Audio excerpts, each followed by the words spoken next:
Good morning, günaydın, and kalimera to all. I'm Erhan İçENER, the head of the Department of Political Science and International Relations at İstanbul Sabahattin Zaim University, and I will be moderating the first session of this conference. Unfortunately, our rector, Professor Mehmet Bulut, will not be able to address you as there was a last-minute change in his program. He sent his best regards to all participants and extend our vice rector and member of the organizing committee for this conference, Professor Nasuh Uslu, will give an opening speech. The floor, the screen is yours, hocam.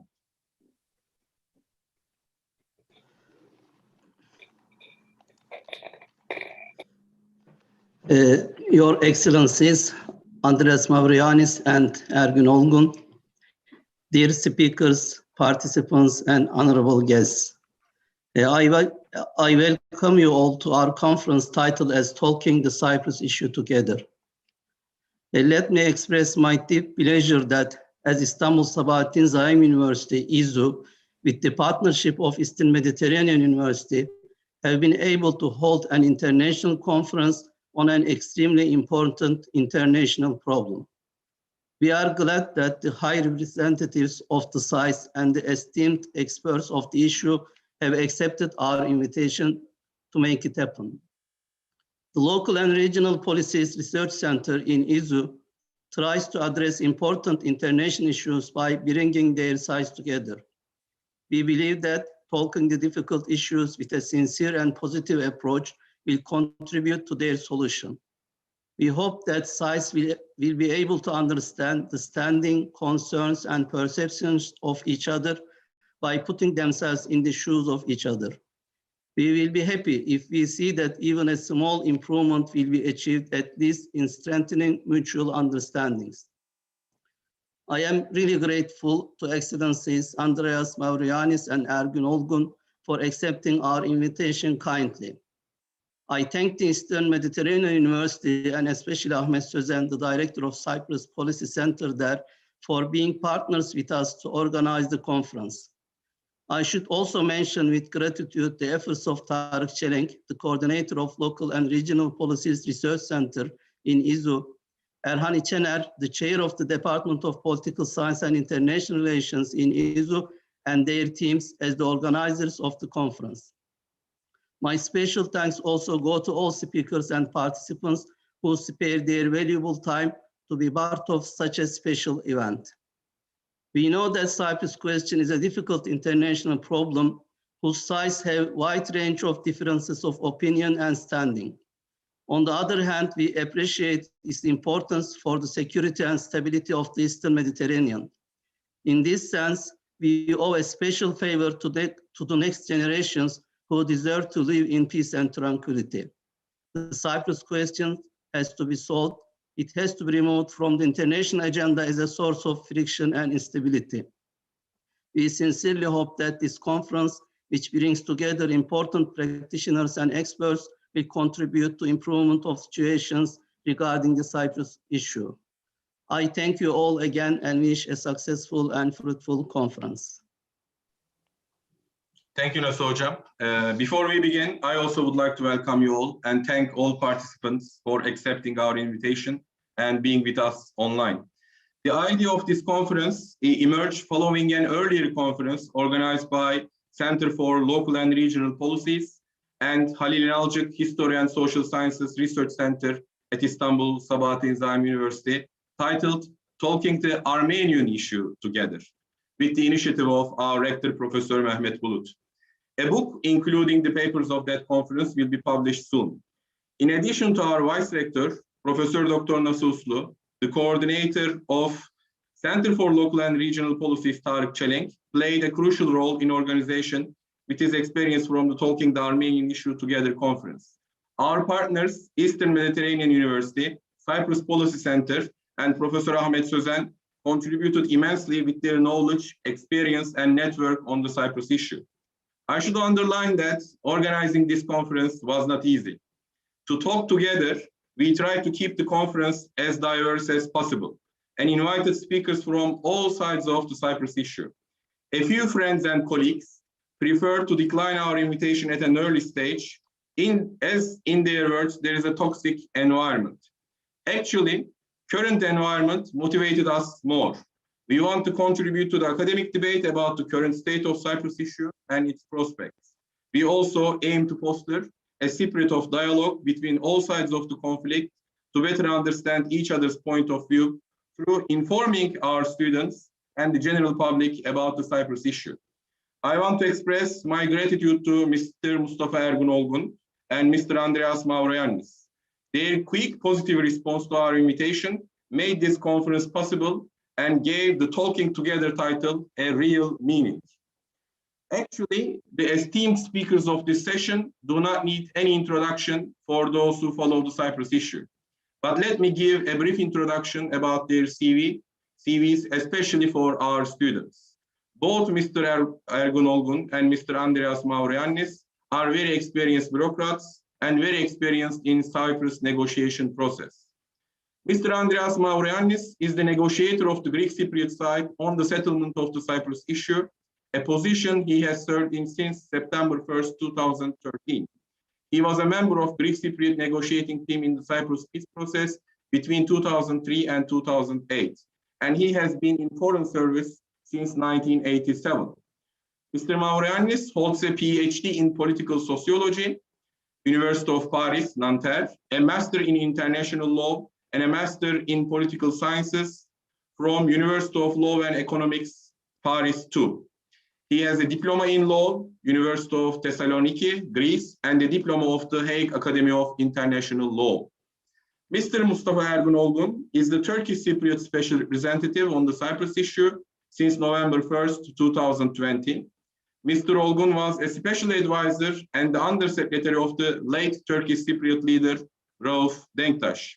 He took part in the Annan Comprehensive Solution Plan negotiations, and he was the negotiator for the Cyprus issue between October 2014 and April 2015.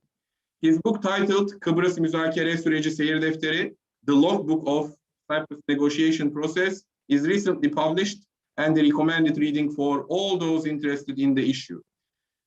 He graduated from the Department of Public Administration at the Middle East Technical University, Ankara, and has a master's degree in public administration and behavioral sciences at George Washington University. I want to remind the audience that they can write their questions to speakers on the chat box of YouTube page, either in the English version or the Turkish version. We are going to direct them to the speakers when we move on to Q&A. Thank you for your patience, and without further ado, I would like to leave the floor to Mr. Andréas MAVROYANNIS. As you know, the title of our session is Cyprus Talks. Where are we now and where are we heading? Sir, you have 20 minutes for your presentation. The floor is yours. Thank you, Professor İçENER, for your nice words and your introduction. Let me first thank Professor Nasuh Uslu for his introductory comments, and let me add to this that I couldn't agree more with every word he mentioned this morning. So I will not repeat the content of his intervention, if you like. So I would like also to thank and please convey my gratitude to Professor Mehmet Bulut, Director of the Istanbul Sabahattin Zaim University, for the initiative of your university for this very topical conference that takes place today. Of course, I see from the names several old and new friends that we have worked together over the years, and I will just mention as an example Professor Ahmed Sozen, with whom we have done a lot of things in the past. And of course, last but not least, my fellow partner in crime, Ergün, an old good friend. It's always really a great honor and a pleasure to do things together with Ergün. We know each other for many years. We have worked together. We have our positions, our divergences, our differences, but this does not affect at all our very close friendship and understanding of each other, and our constant effort to put one in the shoes of the other and try our best for Cyprus. And we believe that eventually we will be able to answer together your question, where are we heading, and have, if possible, a single answer to this. But of course, there is a long way until we manage this. So again, thank you to all the participants, all the students that are attending this remote conference that we're having today. And I hope that this will contribute to opening up more opportunities for exchanges and discussions.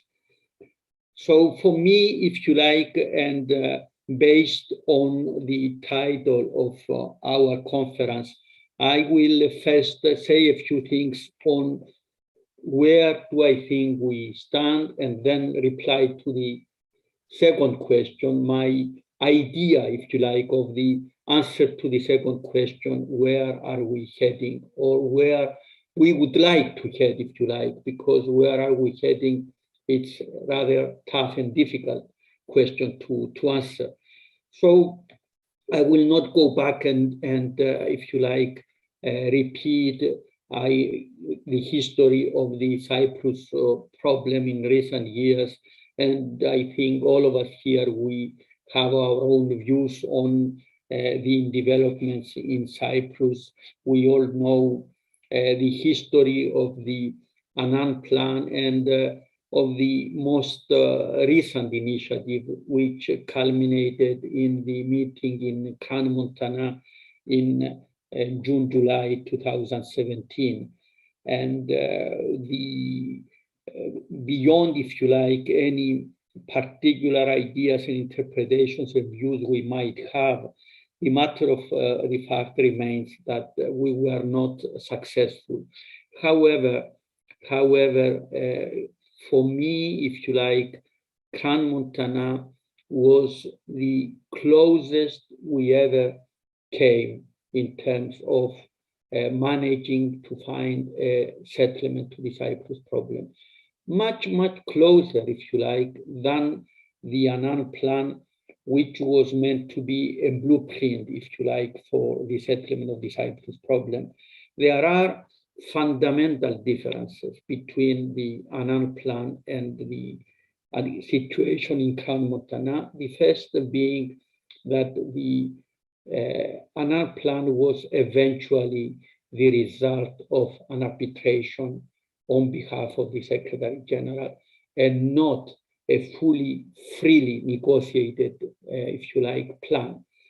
Contrary to this, in Crans Montana, based on a free negotiation, based on a domestic ownership of the process, if you like, we managed to come to a situation where, with the involvement and participation also of the guarantor powers, we were able to sit all of us around the table and discuss all issues together in a comprehensive manner, and trying to reach what the Secretary General was calling a strategic agreement on Cyprus that would allow us to move forward by creating an irreversible dynamic towards the settlement.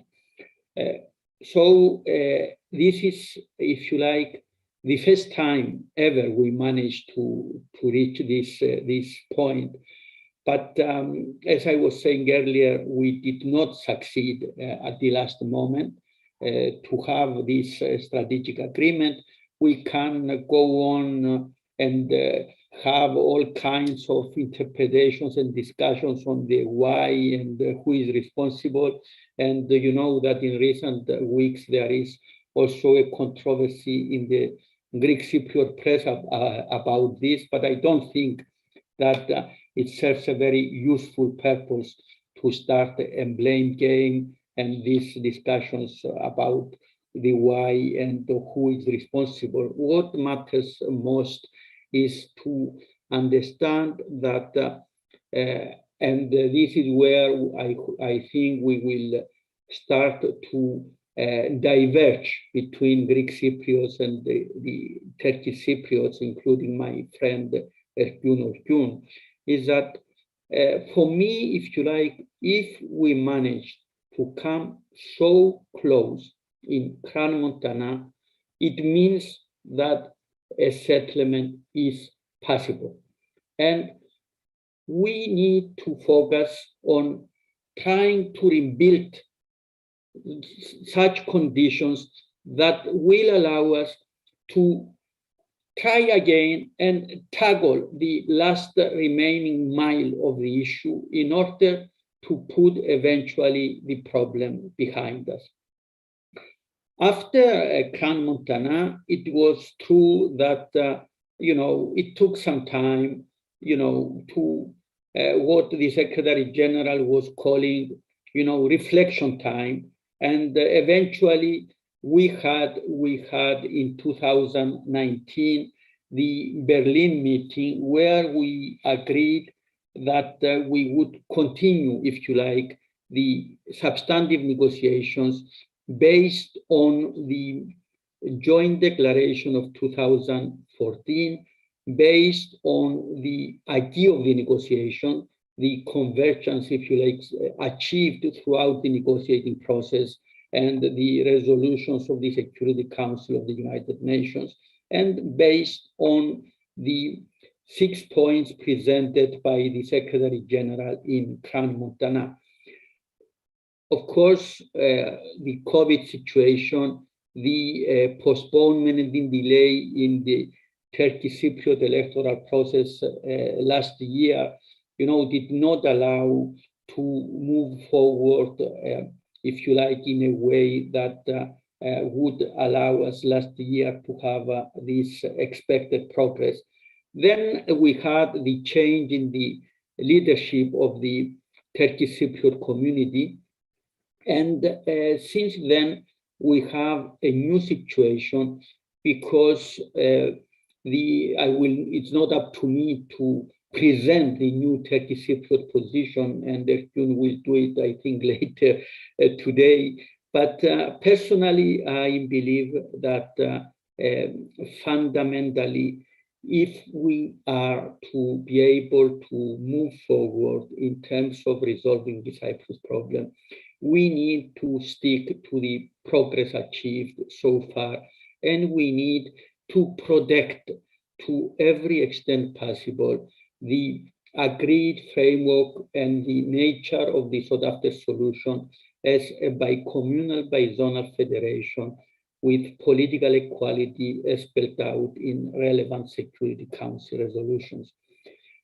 This is not a position that is just, ideological or axiomatic. This is the result of experience of so many years, if you like. For the Greek Cypriots, it was clear that the acceptance of this kind of a solution, if you like, in 1977 was part of a historic compromise because it was not corresponding to the traditional population setup and the distribution of population in the country. But in order to overcome once and forever and for good, if you like, all the issues and all the problems, we thought that if we were to go in this direction, which would respect, if you like, all the rights of all Cypriots at the same time, and establish a system where, if you like, we could, all of us, feel comfortable and have all our rights and identities respected, we could manage in reuniting our country and its people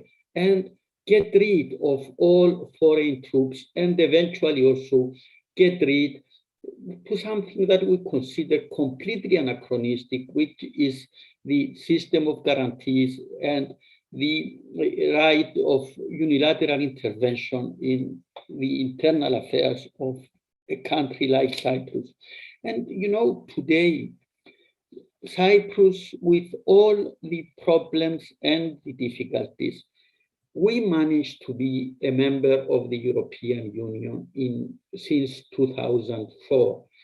And this, for me, creates a new context which could allow, if you like, under the right circumstances, to go beyond, if you like, the remnants of a concept of nation state that creates really problems and issues because it's an inheritance from the past, etc. And the relevance of the national state level becomes less, if you like, than what it was in the past. And I believe that within this new framework, based on principles like subsidiarity, proportionality, the transfer of competences to the European Union, the respect of identities, the idea that, you know, in the framework of the Eastern Mediterranean, the European Union can create a very important role, including potentially with an important partner like Turkey. You know, we shouldn't think that we can change really geography. Because we cannot change geography, it is our responsibility of all of us to reverse the vicious circle of negative developments and replace it with a virtuous circle, which will allow us eventually to have a situation of cooperation between countries and of reunification of country with full respect of the rights of everybody. So now, going a little bit to the where are we heading, and based on the fact that since 2017, we did not manage to resume a real substantive negotiation, if you like. So for me, number one priority is resumption of substantive negotiations. And as I was saying before, we need to preserve all the idea of the negotiation. We need to go back where we were in 2017 and do our utmost to cover this last remaining mile in order to go closer to a solution. The second thing, which is also very, very important, is to avoid doing things that put the prospects and the process in jeopardy. You know our positions, and you know how worrisome are the developments we are seeing happening in Varosha, Famagusta, what is happening in maritime areas, etc., etc. We believe that now is the moment where we should focus on the resumption of the negotiation, and we need to find a way as soon as possible, if you like, to go back to a negotiating table without any precondition and preserve the idea of the negotiation in order to cover the last remaining mile. Now, there is something that I have to insist upon. You know that all over those years, the only game in town in the effort for the settlement of the Cyprus problem has been the UN framework. There is a mission of good officers of the Secretary General. There is the presence of a peacekeeping force in Cyprus. And this is, if you like, this has been the only framework on which we agreed and within which we always tried to pursue the efforts for the unification.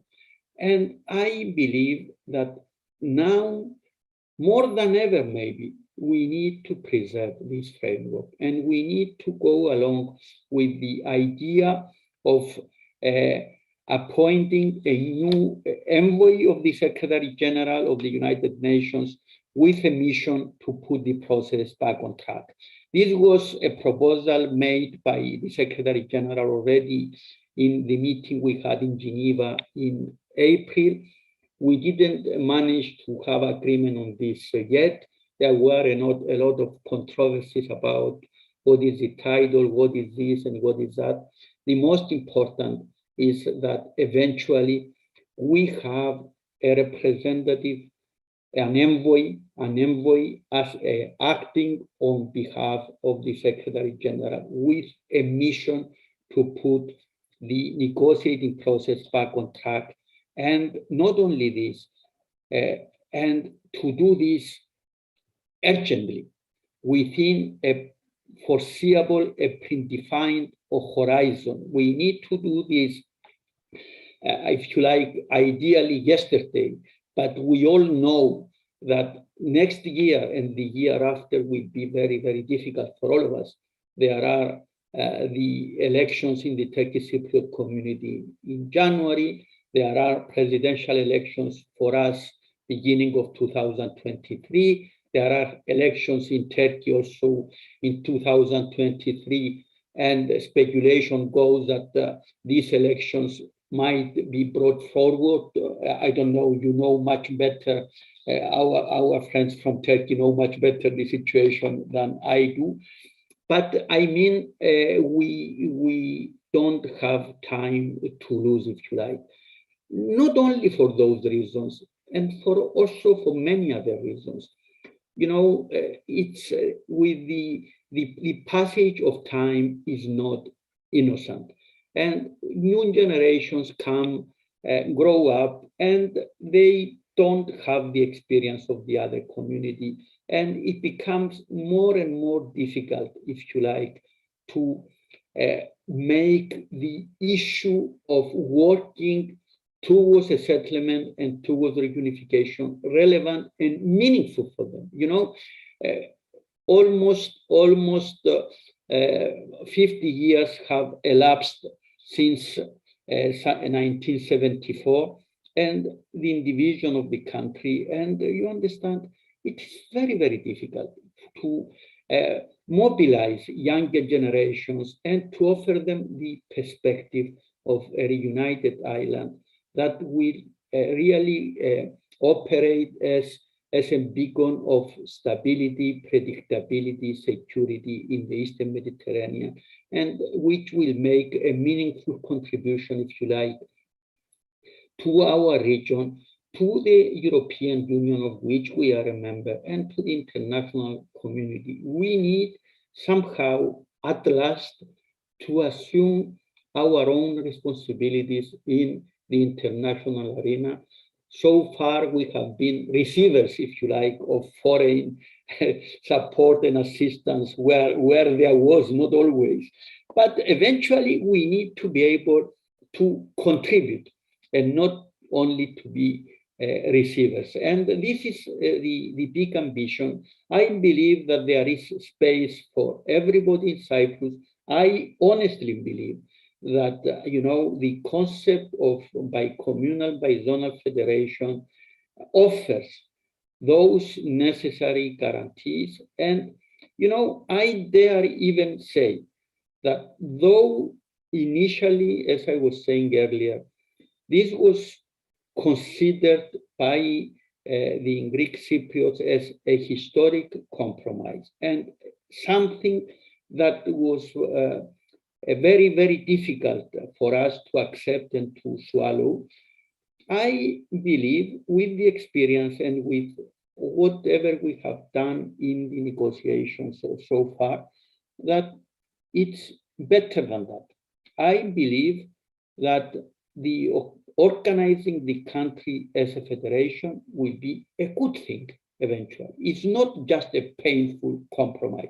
It is a way of organizing the country that can be really, you know, fully democratic, fully respecting the rights of all citizens and fully respecting the identities of all Greek Cypriots and Turkish Cypriots and other communities on the island, and really offer the conditions for the future. Professor İçENER, I don't want to exceed my time. Of course, I'm here to listen to the intervention of my friend Ergün, and together we are ready to engage in a meaningful discussion and answer to any possible questions. Thank you very much. Thank you, Mr. MAVROYANNIS. Thank you for keeping the time. Now, I will leave the floor to Mr. Mustafa Ergün Olgun. The floor is yours, sir. Thank you, Erhan, and thank you for organizing this important seminar or conference on Cyprus. I thank the rector, who is not able to join us, but I thank him for facilitating this conference, and also thank Nasuh Bey for his introduction.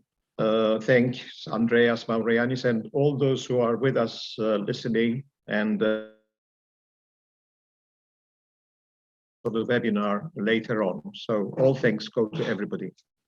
Let me just start by a few notes by saying that we have an excellent relationship, an old relationship with my colleague, Andréas MAVROYANNIS, on the Greek Cypriot side.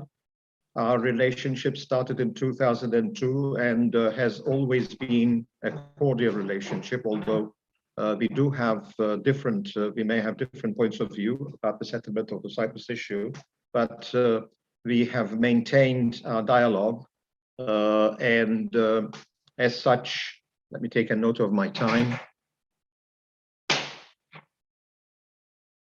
As such, to maintain the dialogue in order to facilitate some kind of a settlement of the Cyprus issue. So thanks, Andréas, for maintaining that positive relationship, which continues to be the case.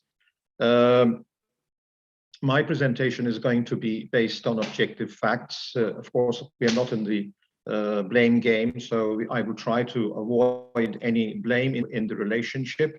But let me just say that at this point in time, Cyprus settlement process is operating at two levels. One level is the political level to which Andréas has referred. It is the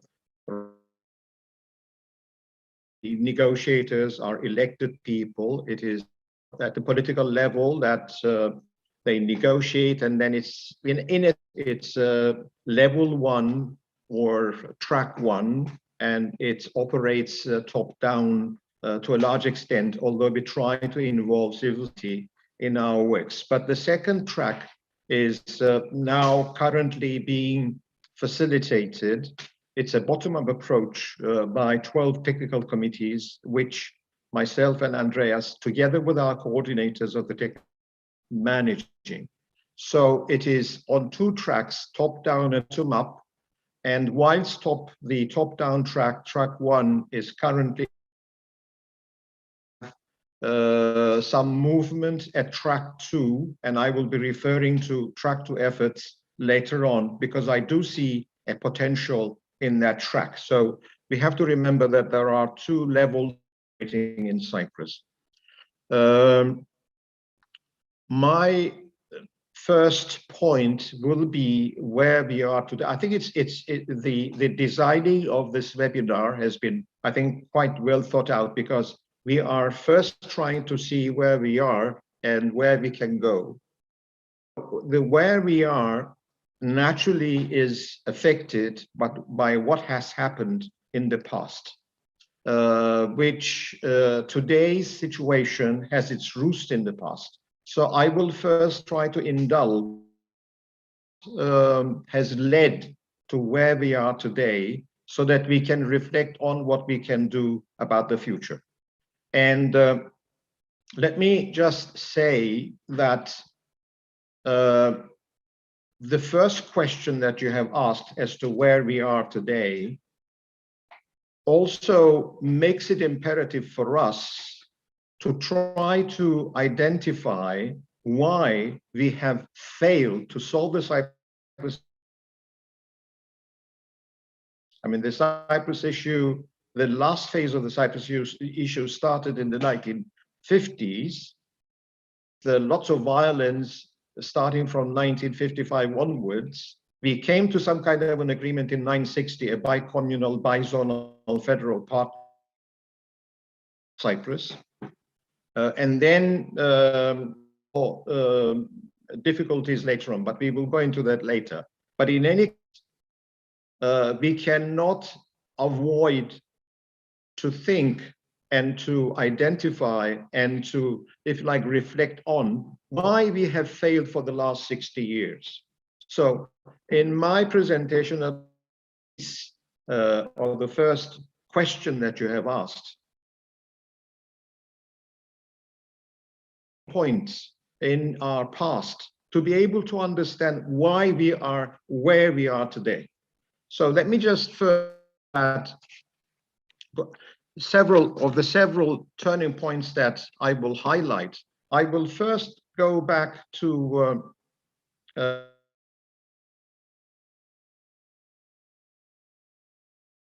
that dominated the scene from the 1950s to Cypriot, the first president of the Republic of Cyprus. Now, in I'm his sorry, statement, we lose yes. you frequently. I don't know what is happening with the sound. I don't hear you continuously. There is a small problem with Ergün-based connection. From time to time, there are pauses, but they are just going for only for 1 or 2 seconds. I was able to understand him. That's why I didn't want to interrupt. We can go on. Ergün Bey. Okay, no problem. Okay. You are right. Well,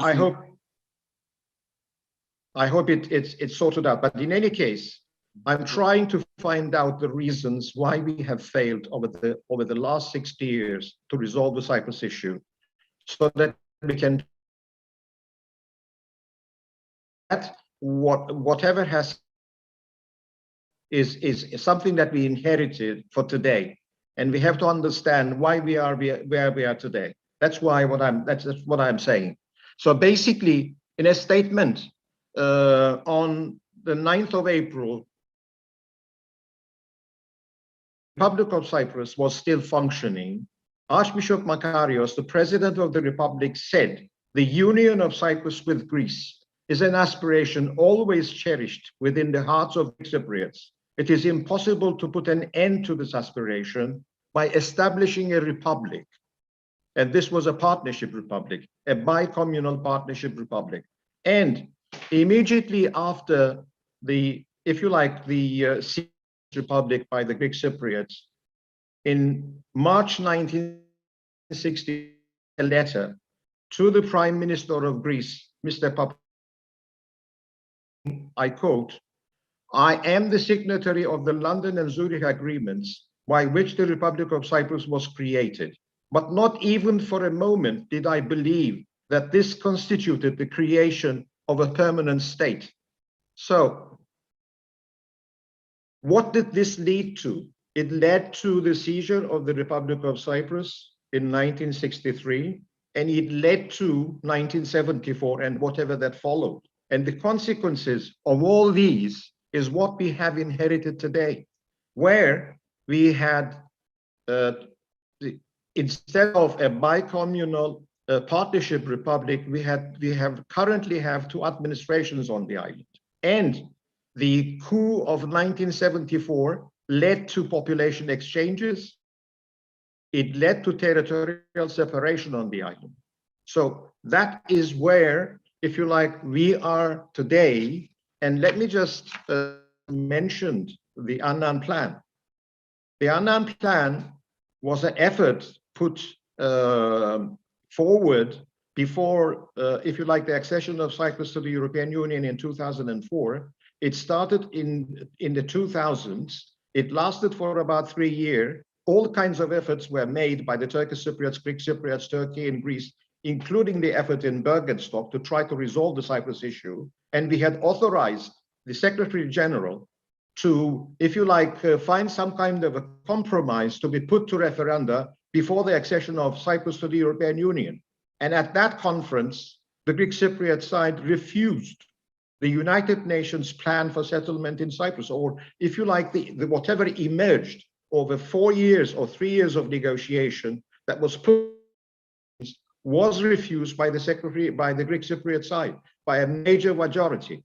And what at the end of that refusal, the Secretary General wrote a report to the Security Council, and I'm going from that report of the Secretary General to give you some kind of as to where we are today or where we were in 2004. I'm quoting the Secretary General.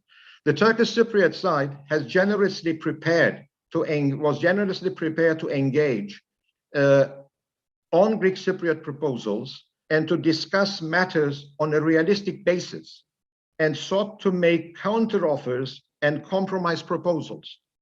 By contrast, the Greek Cypriot side regularly insists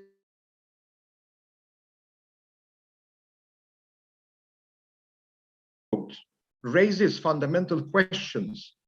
If the Greek Cypriots are ready to share power and prosperity with Turkish Cypriots in a partnership structure based on political equality, this needs to be demonstrated not just by word, but by practice.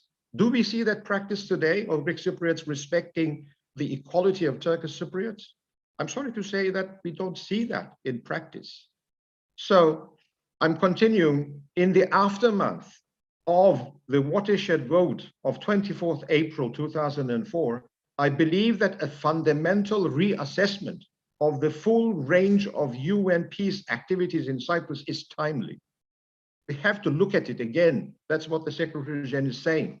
The reassessment should include the 4 decades old search for peace in Cyprus and consider how best to address the problem in the future. Now, this is what happened 2004. In 2017, I jumped to the Grand Montana, which Andréas has mentioned, and try to reflect on what happened in Grand Montana, so that we try to understand where we are. At the end of the summit on July 2017, the Secretary General came forward and said, the Grand Montana Conference on Cyprus was closed without an agreement being reached. Now, who participated in this conference? On the Turkish Cypriot side was Mr. President Akıncı, the most, if you like, dedicated, one of the most dedicated supporters for a settlement of the Cyprus issue based on the agreed principles of bicommunal, bizonal federalism. And at the end of that conference, a disappointed Akıncı said the following: the conference started with the rhetoric of 0 soldiers, 0 guarantees, and ended with the rhetoric of 0 soldiers and 0 guarantees.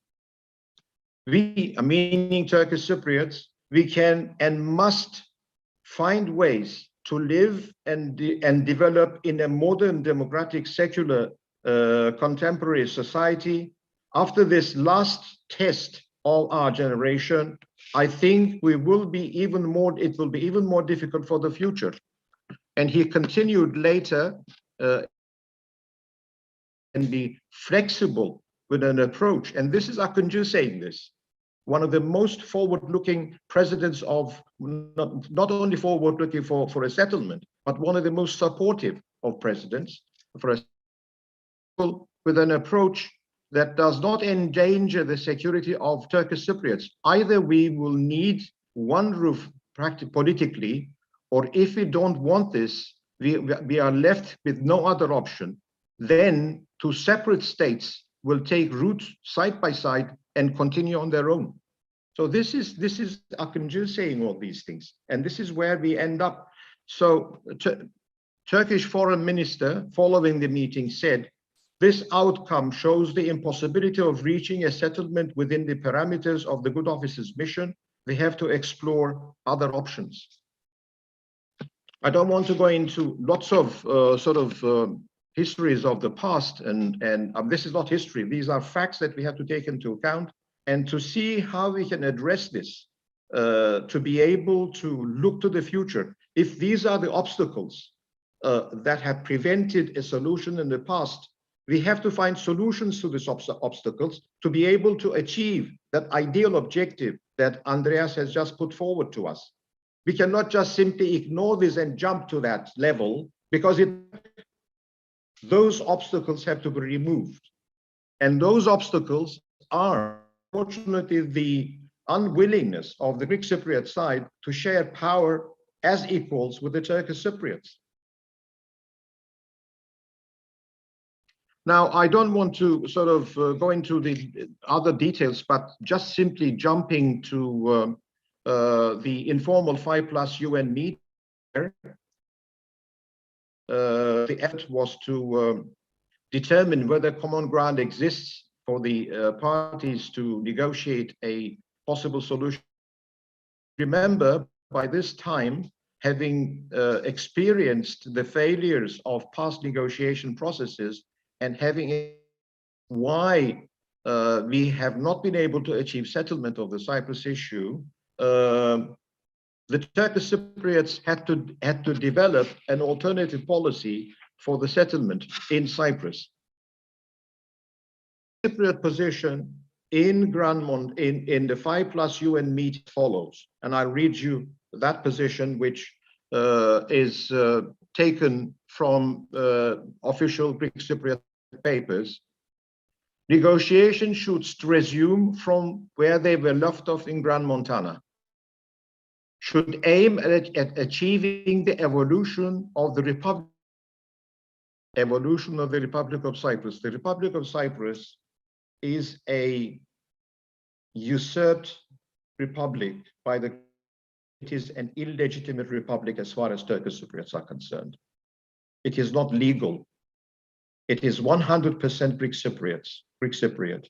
How can Turkish Cypriots be integrated in a Greek Cypriot republic? I mean, this is officially said at the 5+ UN meeting to Turkish Cypriots. It is, in fact, I'm sorry for using this word, but it is an insult to Turkish Cypriots. To ask Turkish Cypriots to evolve into a Greek Cypriot republic is an, in inverted commas, an insult for Turkish Cypriots. With political equality as set out in the relevant Security Council resolutions, it should have single sovereignty, single international personality, and single citizenship. Be totally free from foreign troops and rights of intervention by third parties.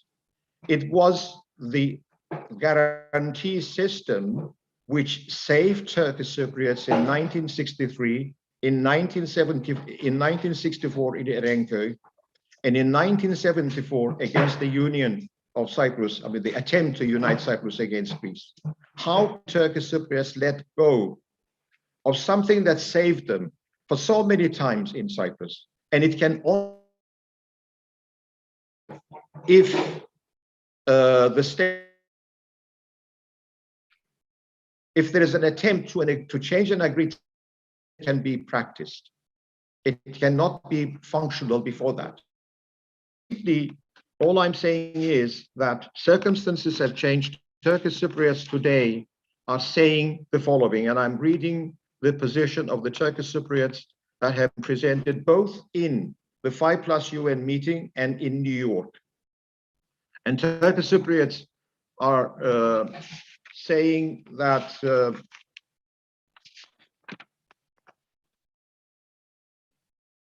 the mutual interest, I'm reading from our official document, of the two sides rests in the transformation of the existing hostile relationship into a cooperative relationship. Efforts to establish a cooperative relationship on the BBF model have repeatedly failed. Power as sovereign equals with Turkish Cypriots. Based on the lessons drawn from failed negotiation processes and from successful failed multinational political partnerships, it is time to do both the settlement process and the model. We cannot, if we continue to insist on processes or failed. This is Einstein saying this. Any solution and mutually acceptable. we cannot simply say that in the past we had the BBF model, it will continue to be the same, because circumstances have changed, it has failed. The UN process is based on the principle that nothing is agreed until everything is agreed. Turkish Cypriots do not support the BBF model anymore. I mean, our leadership, current leadership, believes that this does not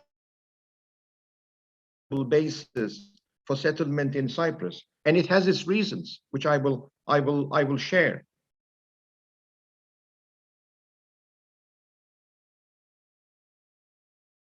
A solution not thus start from the failed basis of Grand Montana or wherever.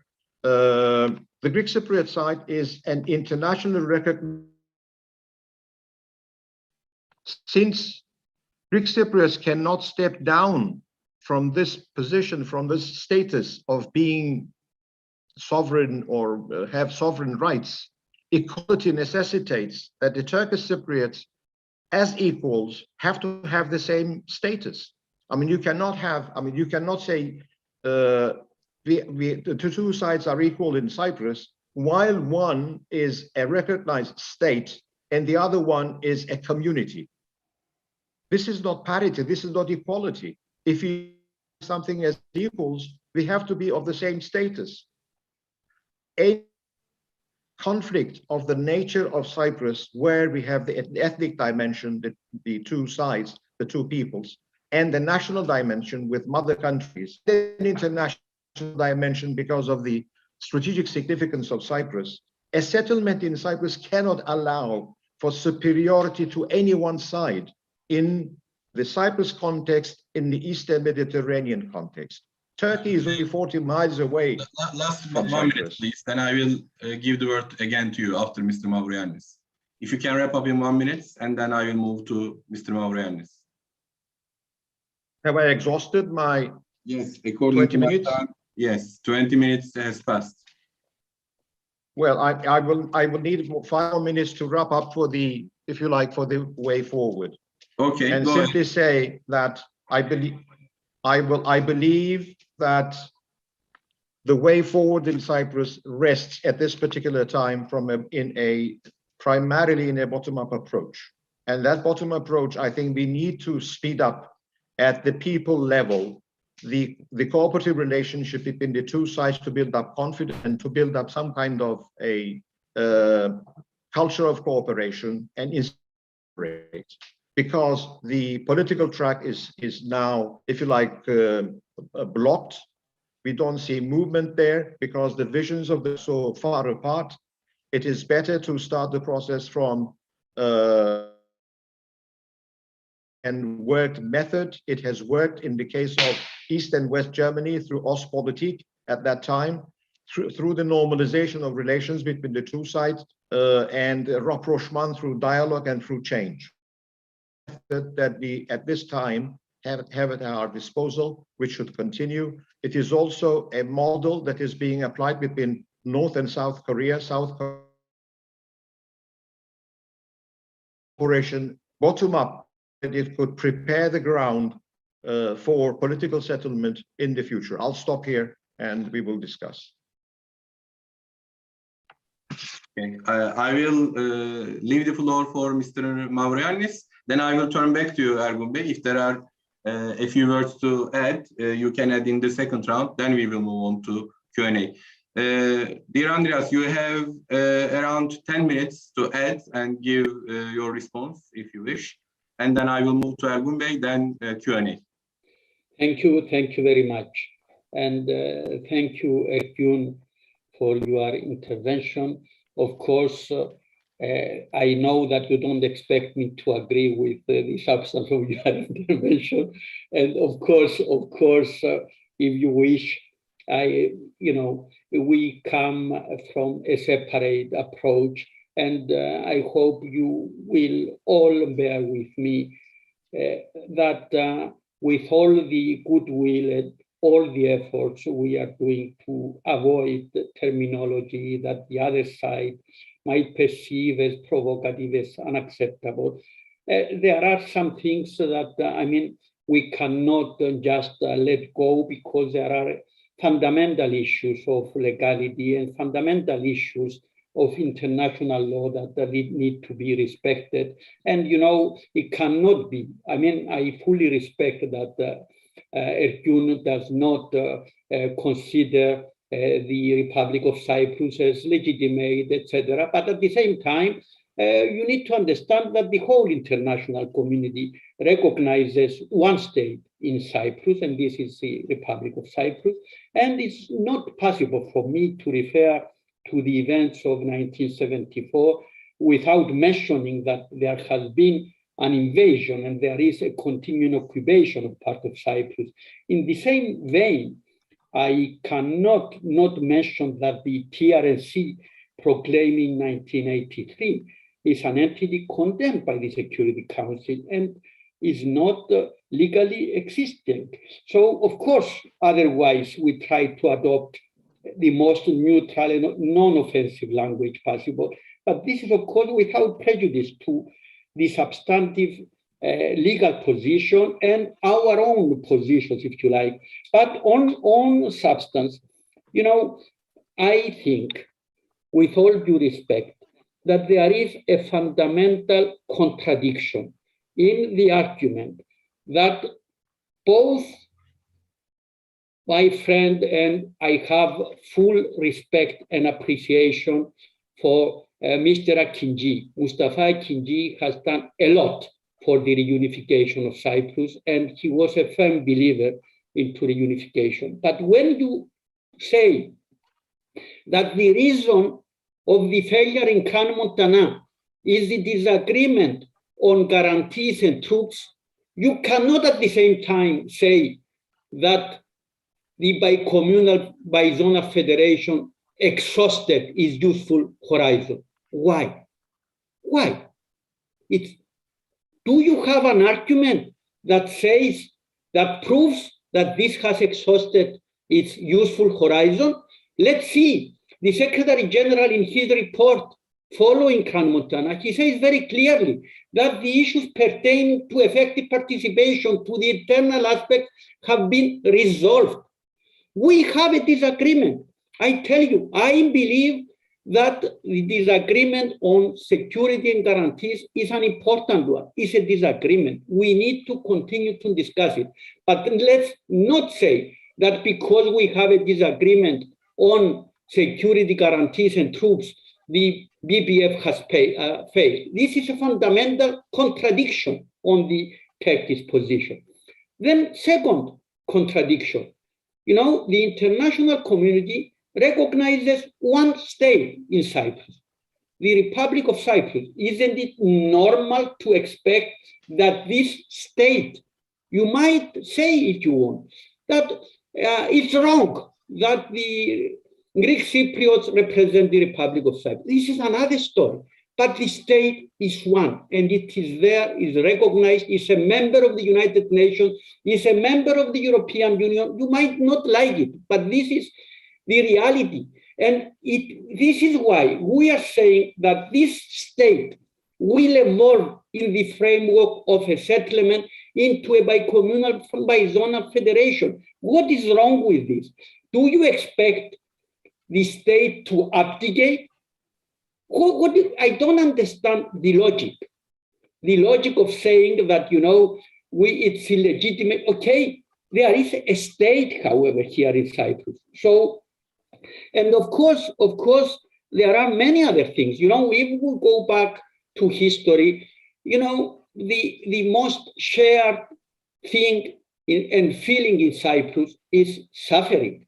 And I can tell probably many more stories than the stories mentioned by Ergün about what happened in the past. We have our own version, and there are other versions.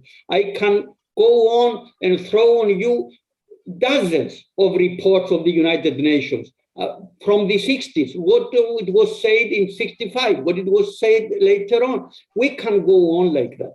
We can go on, but it is not very helpful. What is important for us here is to see that we have two communities in Cyprus that over several centuries have lived together in peace under good conditions, and we need to every extent possible find a way to allow them again to exist and to thrive together. This is the only way forward for us. This is the only issue that we need to discuss. What happened in the past is very painful for all Cypriots and continues to be painful. The best way to remedy is through a settlement. And I have to tell you that personally, for me, I cannot accept that today I can be together with 26 other countries in the European Union and work together from people from 26 countries, and I cannot be together and work together with my compatriots, my fellow Cypriot citizens, the Turkish Cypriots. And this should be the vision we will have to have. And of course, we need to fully respect each other, and we need to fully respect the rights of the Turkish Cypriot community. But I think that we have proven through all our efforts for a settlement that this is the case. This is the case. And we had a very meaningful process that was going well.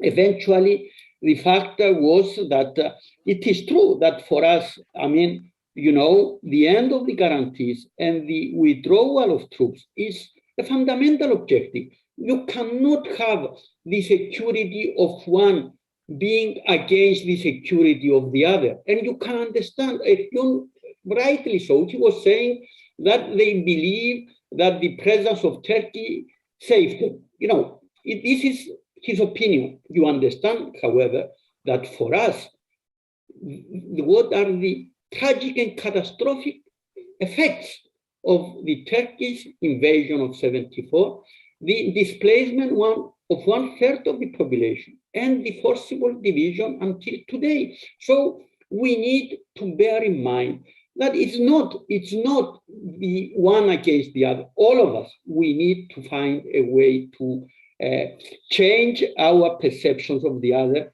and work together. You know, I have served in Ireland, and I know that there are very, very difficult situations in other parts of the world. I think there, under more difficult circumstances than ours, they manage to see the future, though it's not solved yet. Here, compared to other situations, at least we have in our favor that fundamentally there is no enmity between the people, and we accept and respect each other. And we have political problems, okay, we have divergences. I believe that we can overcome them. Sorry, Professor, if I talked a bit too long. The floor is back to you. Thank you. You exactly talked in 9 minutes. So, Mr. Ergün, you have 10 minutes more for your second round. The floor is yours. Thank you, André. Let me just say that on legality, the usurpation of the Republic of Cyprus in 1960 was unconstitutional. If you're talking about legality, you have to look into what has been done in 1963. And it is in violation of international treaties that this has happened. Recognition by the international community was a result of the Cold War's playing, or if you like, Makarios's threat that he would turn the island into the Cuba of the Mediterranean. That has resulted in the international community's behavior regarding Cyprus. But it does not change the fact that this was unconstitutional and against the treaties. If you're talking about legality, we have to take this into account. That republic was usurped by one of the parties.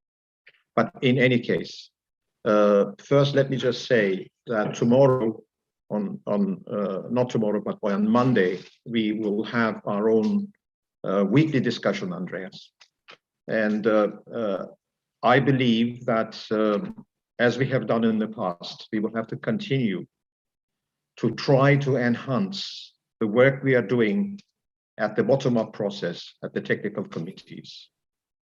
equality necessitates that whatever one side sees for itself as an entitlement, it is the equal right of the other side to exercise that entitlement. It cannot, any settlement of a conflict like the one we have in Cyprus cannot be solved if there is an asymmetry of power and status between the two sides. And this is exactly what I'm saying.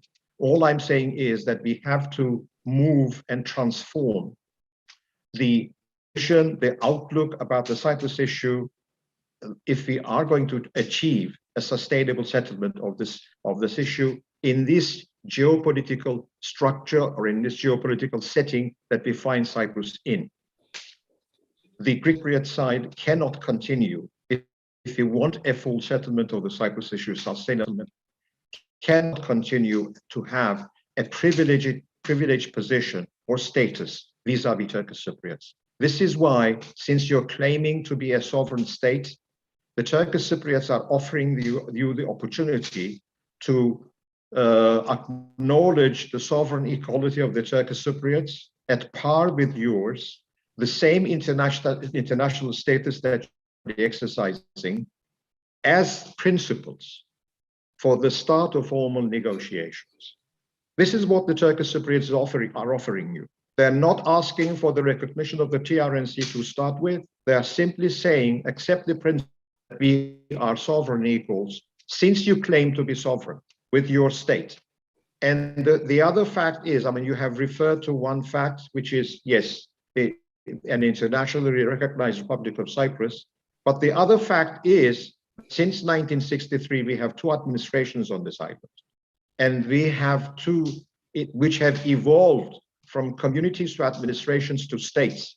The other fact is that we have the TRNC on the island. You should not expect the Turkish Cypriots to step down without you stepping down from your state, for them to step down from their state and integrate into your own state. This is not possible. Therefore, we have to, if you like, rephrase, reflect on our positions and look for an objective and rational way to be able to move forward. And that way is to be able to establish that equilibrium on the island between the two sides.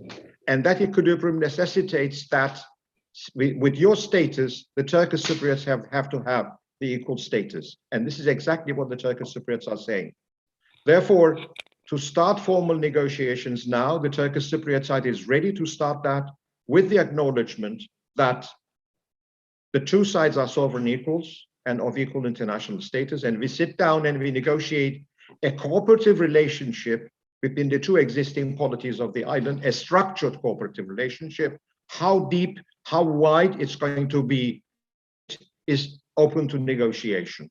We do not prejudge the result. A kind of partnership relationship, the depth of which, as I said, will be negotiated between ourselves. As regards the treaties of guarantee, those are, for the Turkish Cypriots, a red line. The Turkish Cypriots cannot let go of the treaty of guarantee. The NATO alliance has been with us for so many decades.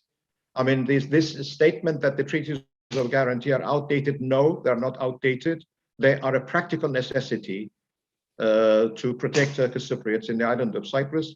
And in fact, the Turkish Cypriot side offered, not the Turkish Cypriot side, but Turkey offered, and the Turkish Cypriot side supported in Grand Montana, that we allow for the establishment of a partnership between the two sides based on agreed terms. And then let us allow for the treaty of guarantee and the presence of the troops to be stationed on the island at agreed numbers for a period of 2 terms, 2 5-year terms, the end of which Turkey has said that it is prepared to reconsider its position and the need for treaties, for guarantees on the island. That was the position in Grand Montana. So basically, all I'm saying is that the Turkish Cypriot side and Turkey have shown the flexibility to be able to achieve that. But we have to bear in mind the asymmetry of power at this particular time is the key obstacle for settlement. You have a stronger population, you have a stronger economy, you have a stronger status as compared to Turkish Cypriots. With this kind of asymmetry, there is no way as that a relationship can be sustainable if you don't make sure that as equals, the two are able to protect themselves in that kind of an asymmetric power relationship. So that's where we are. I'll stop here, but my message is that at this conference, we may have used words which may have looked offensive to the other side. But tomorrow, we have to sit down at the table in Cyprus as Turkish Cypriots and Greek Cypriots and try to find a settlement of the Cyprus issue as equals. And therefore, my appeal to you, Andréas, is that on Monday in our meeting, we look forward and we sort of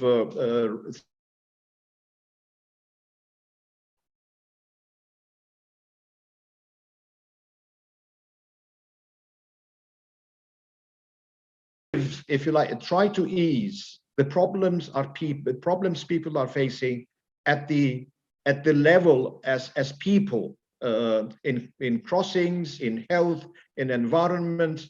And in the process, we build up confidence between the two sides. We establish a working relationship and prepare the ground for political settlement. I mean, that's my appeal to you. So I look forward to working with you, as we have done in the past, with a positive spirit.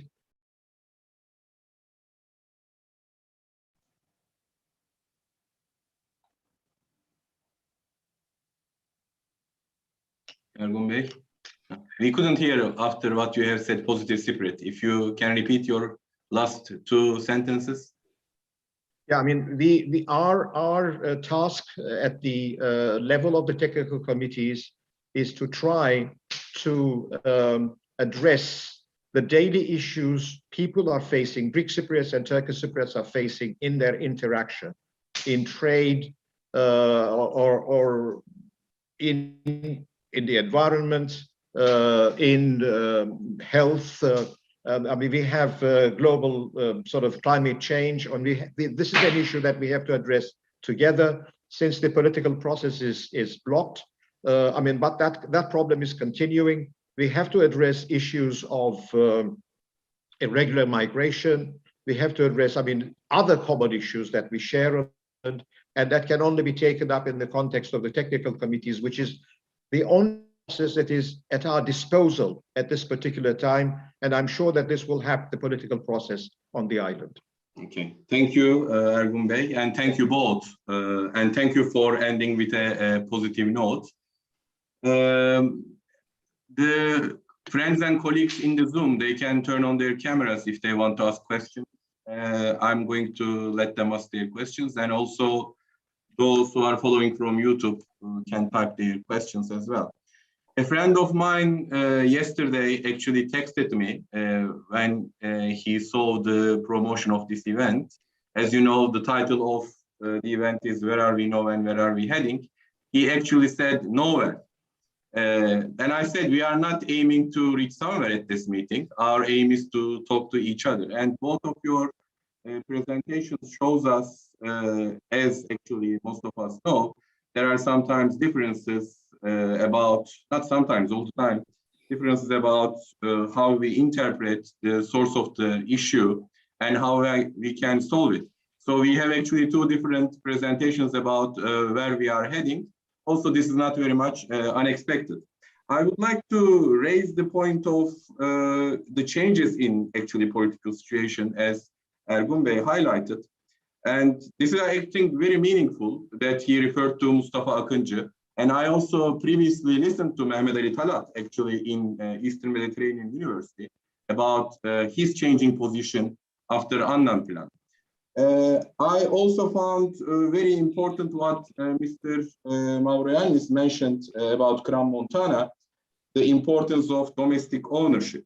But I personally think the political opinion, public opinion, also political position in Turkey and TRNC is very much influenced by also what's happening in international arena. That's why I would like to raise this question first, and I would like to hear what Mr. MAVROYANNIS is thinking. You remember very well, between 1997 and 1999, Turkey's European Union membership process changed a lot. And this owes very much to the changing position of Greek government about supporting Turkey's EU membership. And Greece has been Greek Cypriots has been trying to Europeanize the problem. And you also worked in the EU as a permanent representative of Cyprus. Europeanizing the Cyprus problem, blocking certain chapters on Turkey's EU membership, the negative result of Annan Plan, and all this process, I think, contributed a lot in changing political and public opinion in Turkey. And all the time, actually, these Annan Plan and recently hydrocarbon issue are presented by the international commentators and by academics as a catalyst for solution of the Cyprus problem. But my observation is those who are intended to be catalysts turned out to be a bigger problem in solving the problem. We were expecting this hydrocarbon issue to open a new way for solution, but right now we see that the situation is more complicated in terms of solving the problem. Would you like to comment on that, whether this strategy is helping or not from your point of view? I'm asking this question to both speakers. First, Mr. MAVROYANNIS, then Mr. OLGUN, please. 5 minutes initially, then I'm going to leave the floor to others. Thank you, Professor. Yes, the situation is quite complicated. First, let me say something about the European Union. Certainly, you know, throughout the years, for us, the accession negotiations and eventual accession to the European Union in 2004, and our participation since then in the European Union was meant to act as a catalyst for the solution of the Cyprus problem and the reunification of Cyprus. And you know that the aspiration of Turkey to join the European Union eventually would have been something that we would most welcome, because as I was saying earlier, you cannot change geography, but you need to do with geography what is best under the circumstances. And for us, there wouldn't be anything better than Turkey as our partner and European neighbor. So, of course, we have problems and we have issues. And mainly during accession negotiations of Turkey, the issue was a constant effort by Turkey to ignore that Cyprus is a member of the European Union. And they were not ready and willing to negotiate with the European Union as such. They were always excluding the Republic of Cyprus as a partner in negotiation. And it was normal that there is a framework there that we need to respect. But until today, we all know that, and it was not by chance that, the accession bid of Turkey was supported so much by Greece. And eventually, we all know that the reasons of not having progress in these accession negotiations are mainly due to the fact that Turkey has not delivered. And you know, accession negotiations is not an equal negotiating process. In accession negotiations, what you negotiate is how do you take up the idea of the European Union, and you need to deliver. Turkey was perceiving this more or less as, you know, a negotiation between two equal partners where there is a give and take. This is not what it is. I'm sorry to say so. And then there is also the fact that there are fundamental reservations in some EU member states, not Cyprus and not Greece, other member states concerning Turkey and the absorption capacity of the European Union and the fact that Turkey was not delivering in the accession negotiations. And of course, there are very serious reservations in recent years on the orientation of today's Turkey. And we need to be aware of this.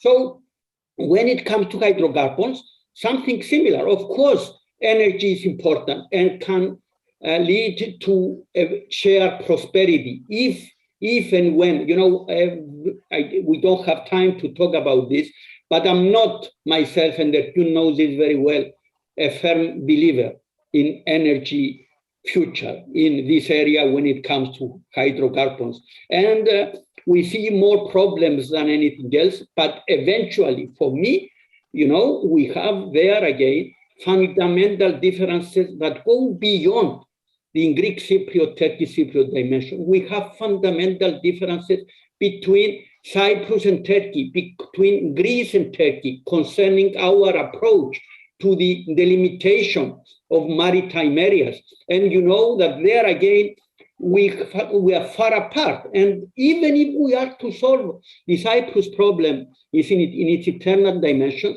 we have the Cyprus-Turkey dimension when it comes to maritime areas. Those are very, very serious issues that we need to take into account.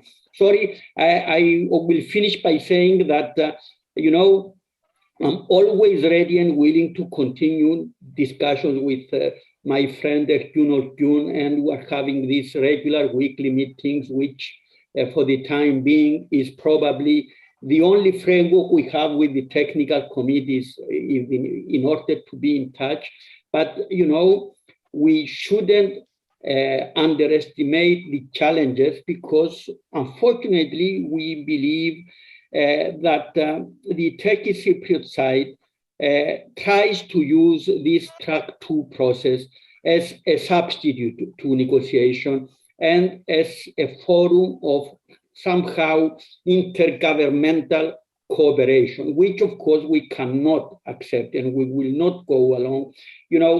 The framework of the technical committees was established in 2006 in the Kambari Agreement of July 2006. And the idea was that the technical committees are not a substitute for the substantive negotiations. They contribute, they nourish each other, but it's not a standalone process, if you like. And we need to be very cautious that we don't give the impression that we give up the ambition of going back to substantive negotiations. So this is what I wanted to say, Professor, and thank you for your attention. Thank you. Ergün Bey. Thank you. Thank you, Andreas. Thank you, Erhan. I agree with you that we have to move on in 2 tracks at the same time, because they complement each other. Both track 1, the political level, and the bottom-up approach, they have to be working simultaneously or in a complementary fashion. I agree with that statement. And one track should not be used for political purposes. I agree with that statement also. But I want to assure Andreas that it is, he knows me and I know him well. We have been talking for ages now. But he can rest assured that this is absolutely not, at least my intention, to be able to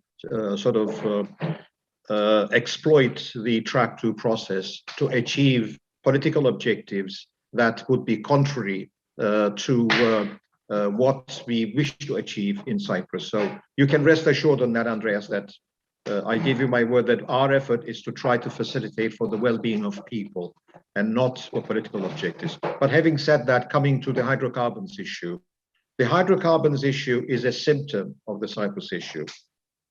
It is an outcome of the problem that we see these difficulties on the hydrocarbons exploration, exploitation issue. And that is why I wanted to address in my key statement that we need to start with root causes of a problem to be able to solve it. We cannot solve problems by addressing symptoms. We have to address the root cause. And I think the hydrocarbons issue provided us with an opportunity to be able to address the main issue.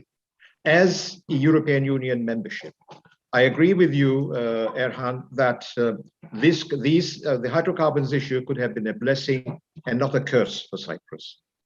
I would also say that EU membership provided us with the same opportunity. If we could have used conditionality and have said at the time of EU membership, like hydrocarbons, that you can become members of the European Union if you solve the Cyprus problem, it would have helped us to solve the Cyprus problem. Unfortunately, we missed that opportunity. We are now missing another opportunity with hydrocarbons. The two sides are the co-owners of the hydrocarbons of this country, as the co-owners of Cyprus, as equals their co-owners. We cannot allow we should not allow unilateral action on hydrocarbons because this will even further complicate the Cyprus issue if there is unilateralism in the exploitation of hydrocarbons. Therefore, the Turkish Cypriot side, since 2011, have been proposing to the Greek Cypriot side that we should do this jointly. And it would prepare the ground, as Andréas has said, for political settlement as well. That if we can address this issue and show that we can work together on hydrocarbons as co-owners, it would also reflect on the Cyprus issue. So that offer, the last offer the Turkish Cypriots made, was again made in 2019 by our then President Akıncı for cooperation on the exploitation of hydrocarbons, bearing in mind the licenses that have been given out so far. So that offer is still on the table. Rather than continuing unilaterally, I mean, Andréas has been telling us that they have problems, they have the European Union outlook regarding hydrocarbons, but the European Union's intervention on the Cyprus issue is unfortunately, because of the principle of solidarity in the European Union, is one-sided. It is not helping a settlement in the Cyprus process. It is only helping with the continuation of the status quo in Cyprus. And we need to change that status quo. And this is what the international community expects, because the Cyprus issue has gone beyond its borders. It is now affecting many, many neighboring countries and international, if you like, actors, who some of them are trying to benefit from the Cyprus issue. Therefore, we have to be cautious, because it is the people on the island who are paying the price of the continuation of the Cyprus issue. We need to solve it. And the answer is on parity, on equilibrium. The answer is in the sovereign equality of the two sides, if they can work together and cooperate. But we cannot have advantages to one side. This alliance building with the European Union, with Israel, with Egypt, is not helping to solve neither the hydrocarbons issue, nor the Cyprus issue. And it is going to, because the ExxonMobil is going to start exploration. The Turkish Cypriots, because of their ownership rights, they cannot stand by and see those resources being exploited without their participation in the process. Inclusiveness is key in the resolution of conflicts. There has to be Turkish Cypriot inclusiveness, effective inclusiveness in these processes. This is a principle of democracy.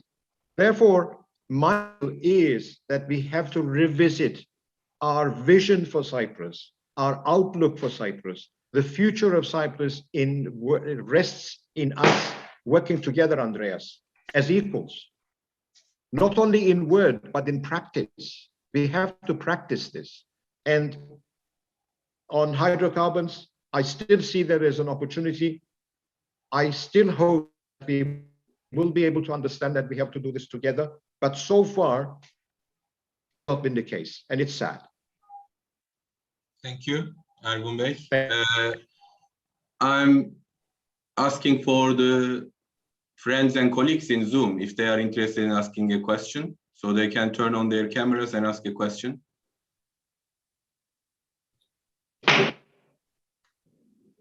Nasuh Hocam? Yes, I would like to ask Mr. MAVROYANNIS, why has the Cyprus problem not been solved so far?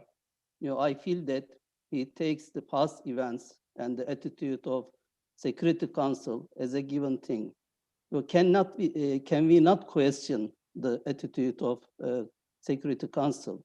This council labeled the establishment of Turkish Republic of Northern Cyprus as an illegitimate act, but the same council did not question the legitimacy of Greek Cypriot administration in March 1964. That was the beginning of isolation of Turkish Cyprus. There is always talk about reunification of the island, but Turkish Cypriots are not part of the administration, almost for 60 years. Can we accuse only them of this conclusion? Also about the role of European Union, I feel that Greek side and Turkish Cyprus, Greek Cyprus side used this issue, accession to EU as a tool of power politics. You expect that European Union is a postmodern power. It has many tools, to integrate those societies. But the other side used the issue as a tool of power politics, and European Union, I think, accepted it, and it became part of this power politics. Turkish Cypriots have done, their part. They accepted the solution, but even embargoes have not been, eradicated against them. So this is my comments and question. Thank you. Any other question before we move on?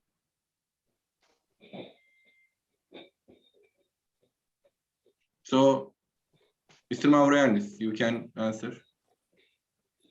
Thank you very much. Thank you, Professor, for your questions.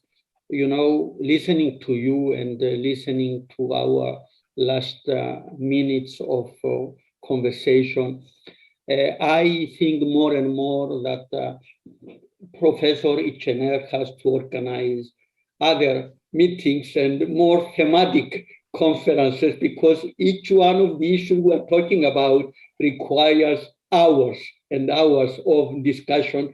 And personally, I would be very, very pleased to participate. Let me start by saying, answering somehow to Ergün Bey's comment about the equality. In Cyprus, the end result that we all try to achieve, and I believe that we share this, Greek Cypriots and Turkish Cypriots, it's our place under the sun. We are not in competition with Turkey. We are not in competition with regional powers. And all we want is to find a way to coexist peacefully and cooperate. And we don't want to become a tool in the hands of interests that go beyond us. This is not the role we ambition for our country. But when it comes to what Ergün Bey mentioned as asymmetry of power, the asymmetry of power, take it from our point of view. Asymmetry of power is between us and Turkey. We have on the other side, we believe we have Turkey, one of the most mighty countries in the area. Where can we say that we have the power? We consider ourselves as the weakest partner in this equation. So we are trying to find a way, if you like, to rebalance this inequality of power. And of course, at the negotiating table, we negotiate as equal legal equality, and the mission of good officers of the Secretary General is with the leaders of the two communities as equals. But can we ask each one of us to abdicate its status in order to embark to negotiations, in order to vindicate the Turkish Cypriot position? And what if I were to say, in order to have this symmetric power, what if I were to say Turkish troops have to withdraw, Turkey has to go home, guarantees have to be scrapped, and then we start negotiations? Is it an approach that can move us forward, to ask the satisfaction of our objectives before we start even negotiations. And of course, it is true that for us, accession to the European Union was always meant to be able to stand at last on our own feet after what happened in 74. We wanted, to achieve a rebalancing where we're going to be more stable, not against the other side, but in order to be able to, think about a common future of prosperity and give an incentive to our Turkish Cypriot compatriots. Come and join us in this adventure. This is for the benefit of everybody. But now going a little bit, you will give me 2 more minutes, Mr. İçener, to what Professor Uslu was asking. Yes, I mean, the Security Council is acting in the framework of international legality. The Turkish Cypriot would tell you that in 1963 they were expelled. The Greek Cypriot would tell you that the Turkish Cypriots left because they were having other ambitions. I don't want myself to say who is right and who is wrong. Probably we are both right and we are both wrong. The result is that the legal situation prevailing on the island is that we have a state, and this state today is run, of course, mainly by Greek Cypriots, but the state is there. And so we need to find a way, if you like, today to come back to this state of Cyprus, which will be what it should be, which is a bicommunal and bizonal state. We propose, of course, a federation, but I mean, the idea is not to exclude anybody. We cannot say that in order to start this negotiation, we need to satisfy, if you like, the demands of one of the sides. And in hydrocarbons, I don't believe that one can say that this is in unilateral actions. It is normal for any state to try and promote and explore its natural resources. We have even an agreement in the framework of the negotiation for the settlement about what will happen in case of a settlement of the Cyprus problem, about the hydrocarbons. Of course, you understand that the problem here is that this state cannot decide about those issues, but the interests of the Turkish Cypriots are fully preserved, even when we have revenues coming from exploration of hydrocarbons. Of course, the Turkish Cypriots have their legitimate share, which will be preserved for them, even before the solution. So it's not, if you like, an issue of one community usurpating the rights of the other community. And we are going to do everything possible in order to preserve the interest of all Cypriots. And, conditionality about EU membership. Okay, conditionality in the 90s when we applied, initially, yes, there was this idea that as soon as we are close to the settlement, we start accession negotiations, but take it also from our side and from the side of European countries. Do we give, if you like, leverage, a veto to Turkey as a third country to concerning the accession of Cyprus to the European Union? And you know that we have striven for 14 years of efforts, transformations in order to join the European Union. One can say today that accession was a reward for the rejection of the Annan Plan. What is it? It has nothing to do with reality. I'm sorry. Thank you, Professor. Thank you. Ergün Bey, would you like to comment on Nasuh's question? Yeah, just a few comments. I mean, starting from reverse order, on the subject of revenues, Andréas mentioned that they are sharing the revenues of the Turkish Cypriots if they come even before a settlement of the Cyprus issue. The issue is not about revenue. Sorry.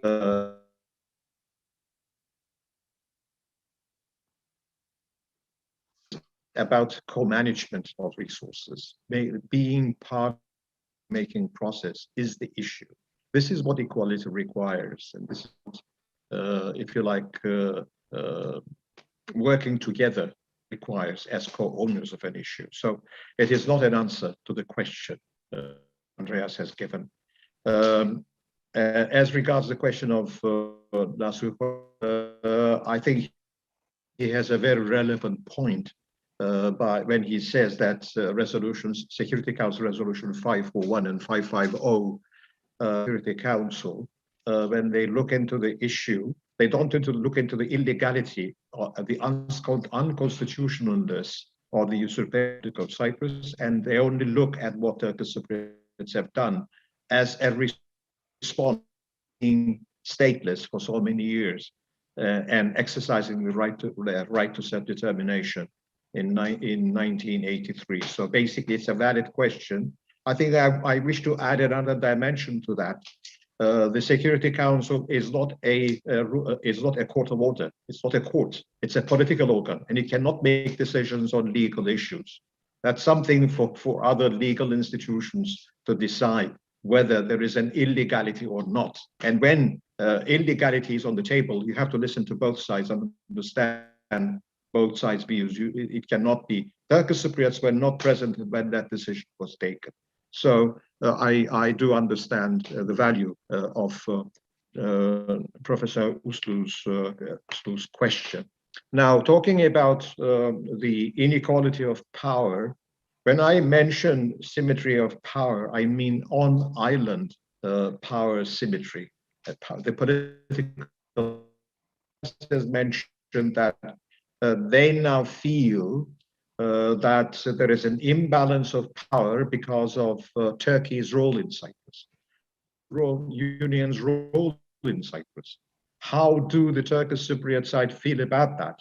I mean, when they talk about Turkey and its influence in Cyprus, what about the European Union's interventions and influence in Cyprus? And how about that that is imposed on the Turkish Cypriots and Turkey vis-a-vis legitimate interests regarding Cyprus, with the European Union taking a one-sided view? So, I mean, all these things are critical questions that we need to answer. We have objective and more rational. I mean, we have to look into, as I said earlier on, what is required for a sustainable settlement of the Cyprus issue. And I underline the word equilibrium between the two sides. They have to be of equal status. They have to free themselves from the hold of history. Turkish and Greek hostilities in the past, traumas of the past, are still haunting us today from that hold. Unfortunately, there are institutions that cherish Turkish enmity in the South. I don't want to give.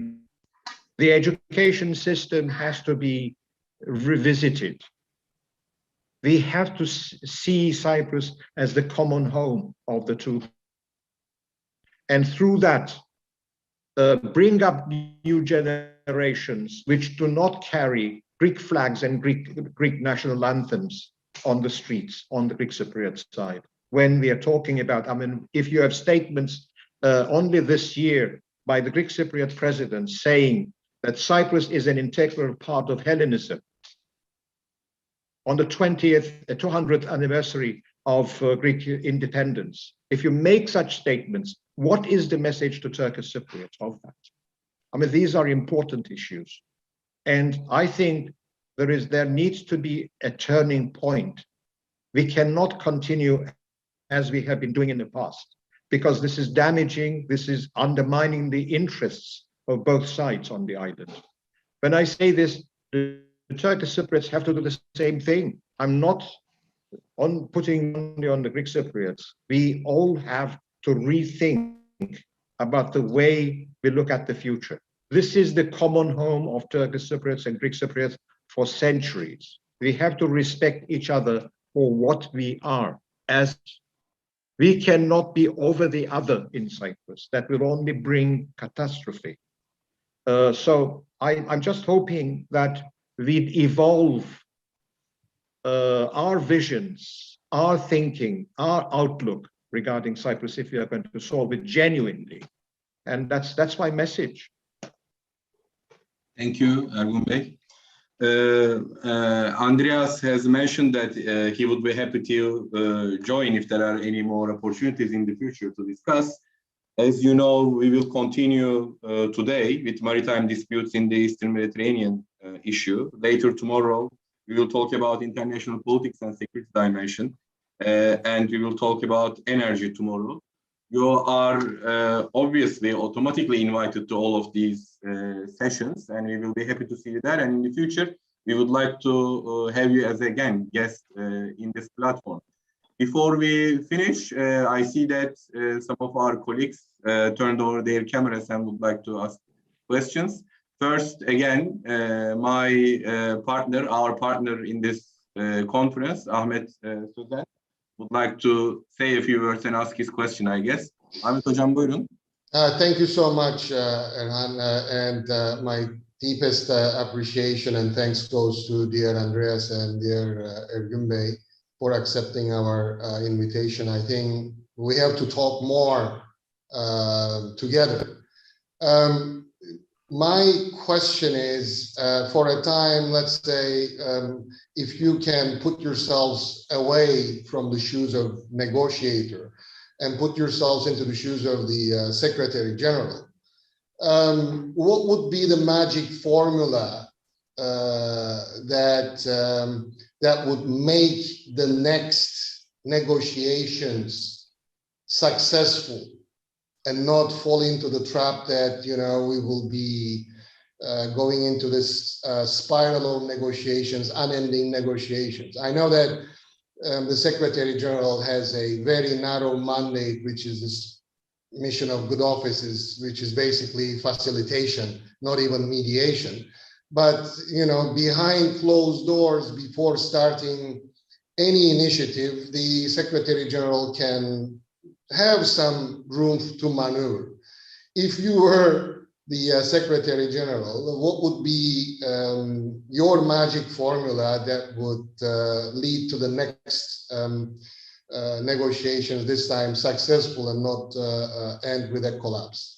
And my second question is more like a comment on it, is since the collapse of Crown Montana, personally, I have been proposing that in the next round of negotiations, instead of two tables, table one, as you know, was on the internal issues, table two on security issues, I suggest that there should be a third table established, maybe an informal one, which would deal with the maritime delimitation issue. That, let's say, even if there is a miracle and we reach a solution to the Cyprus problem, next day the maritime dispute between United Cyprus and Turkey won't be a problem. But at least during this negotiations, at least there will be a gentleman's agreement or gentle people's agreement on the maritime disputed issue. What is your take on it? Thank you so much. Okay, I think Pınar Hoca would like to ask a question as well. Yes, thank you very much for this very interesting and very informative session. I really like to express my thanks to Mr. OLGUN and MAVROYANNIS for their sincere, candid exchange of views. And indeed, my question is about the last point that Ahmet Hoca, Professor Sözen has raised, hydrocarbons issue.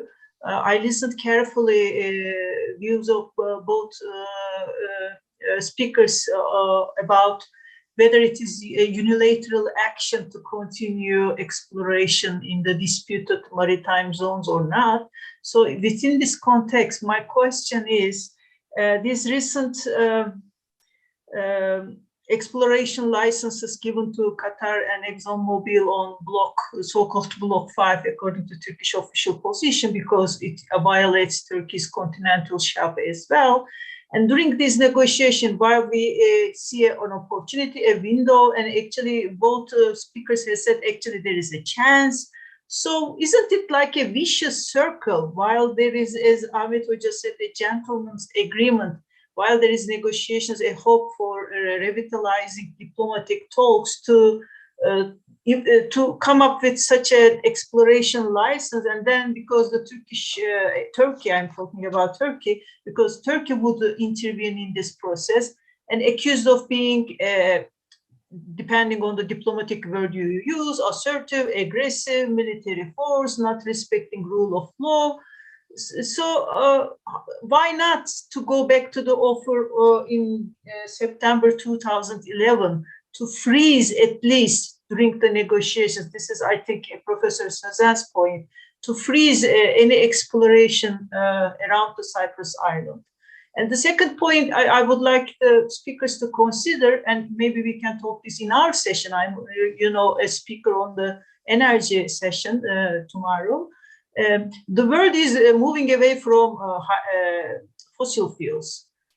So renewable energy requires actually more regional cooperation.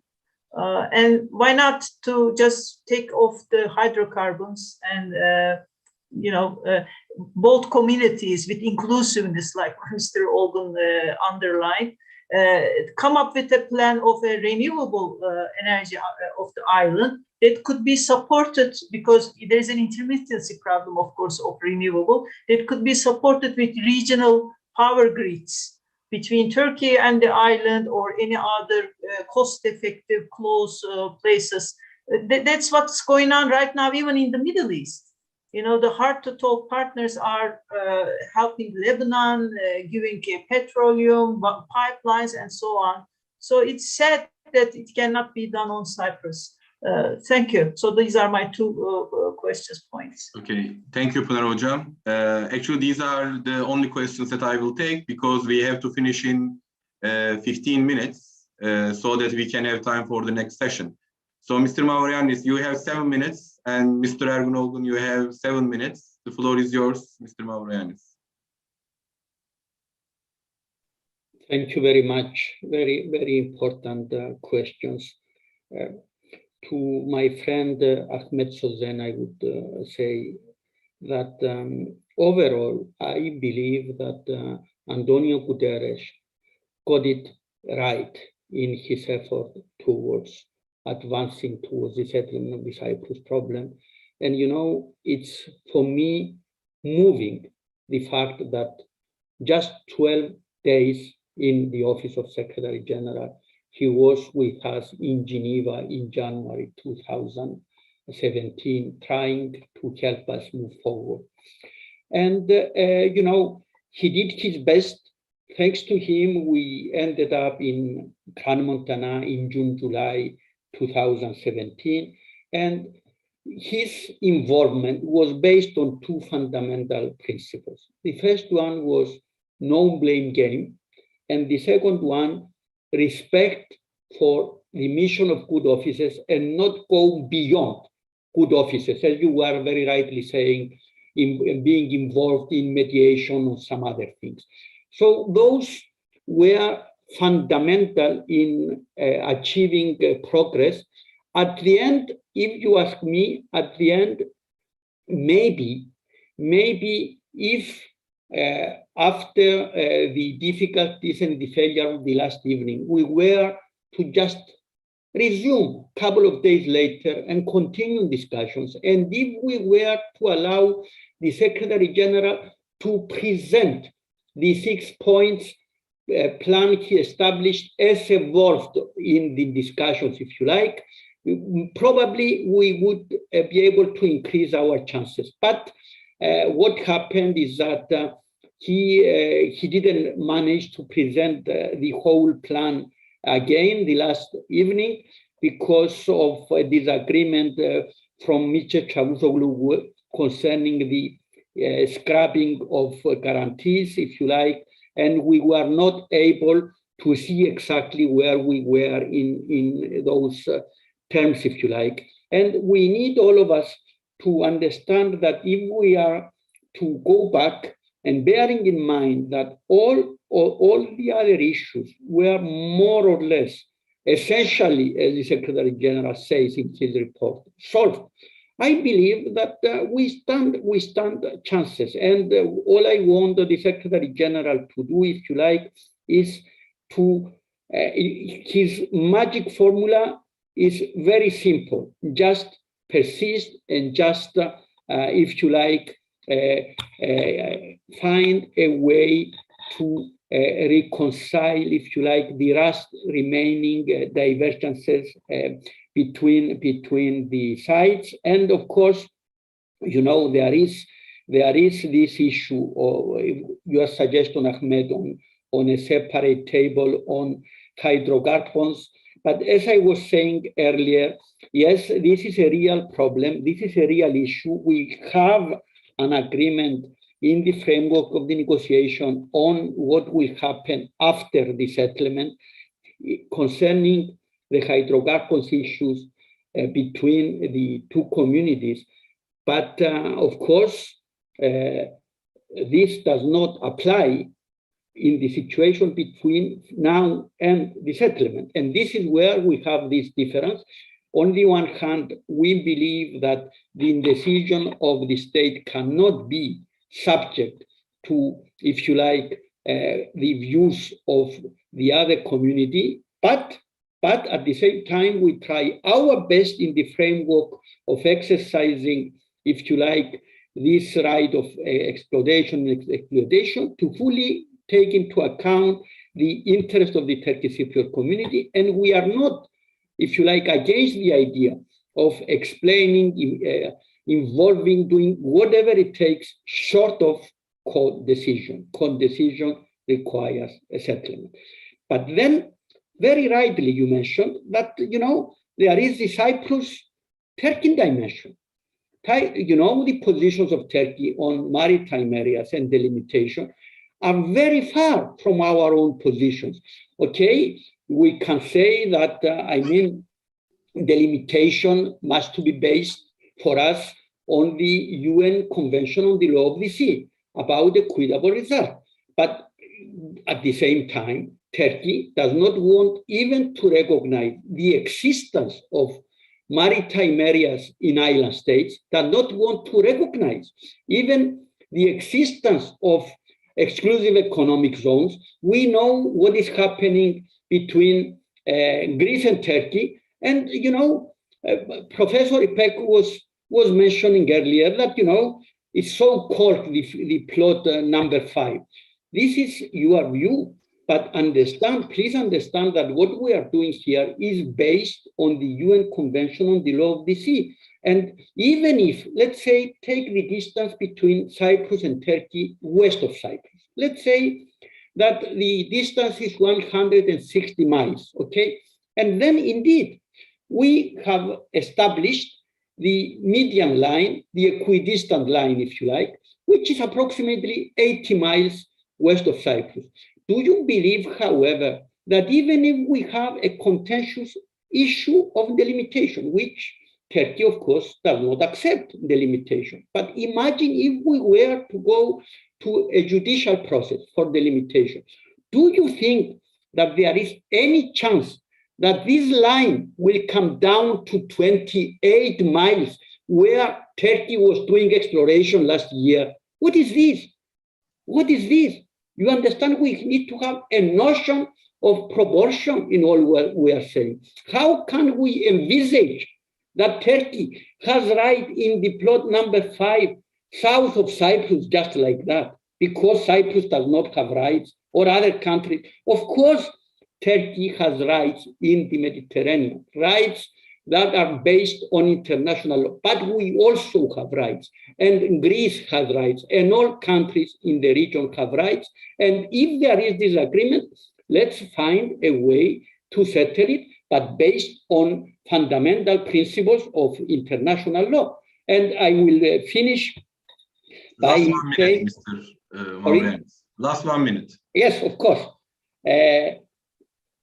So I don't believe that we ever violated the Turkish continental shelf. I just finished by saying that My friend Ergün was mentioning, Security Council resolutions and that the security is not a legal body. But I want just to recall that when the issue came before the ICJ for an advisory opinion on Kosovo, the ICJ just confirmed fully that the conditions of proclamations of the TRNC in the north of Cyprus were such that this is not only completely illegal, but cannot hope and expect that this will ever be recognized because this is against international law. Thank you, Professor. Thank you very much. Ergün Bey, you have 8 minutes. Your microphone is muted, Ergün Bey.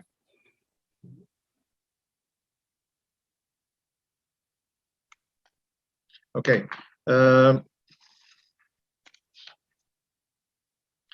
On what about Ahmet Sözen's question, what can the UN Secretary General do as a magic formula to prepare the ground for settlement in Cyprus? I think I may suggest two. They're not magic, by the way. They're not magic formulas, but I can suggest two strategies or steps forward that may help prepare the ground. I think one is requires as an obligation on the Good Office's mission. In fact, it's termed as preparing the ground for settlement, to put in place those requirements to be seen in practice in terms of preparing the ground for an equality-based settlement in Cyprus. I think there are things that the Secretary General can do regarding this. I mean, one of them is, as I pointed out earlier, and as the Secretary General has himself been pointing out, is on the subject on the unjust restrictions imposed on the Turkish Cypriots. This is undermining confidence between the two sides. As Kofi Annan said in his report of 28th May in 2004, there is no justification for the continuation of the imposition of restrictions on the Turkish Cypriot side, and the lifting or the easing of such restrictions would not in any way be contradictory to Security Council resolutions 541 and 550. So, I mean, that is a basic opening, I think, that could be the Secretary General can encourage in order to prepare the confidence, the psychological ground for settlement in Cyprus, and give confidence to the Turkish Cypriots regarding the position of the Greek Cypriots and regarding the position, the objectivity or the impartiality of the United Nations organization. I think that's one. The second one, as the Secretary General has said again in his reports, I mean, UN Kofi Annan said in his report of 28th May 2004, he suggested that Greek Cypriots need to show that Turkish Cypriot equality is not only in word, but in practice.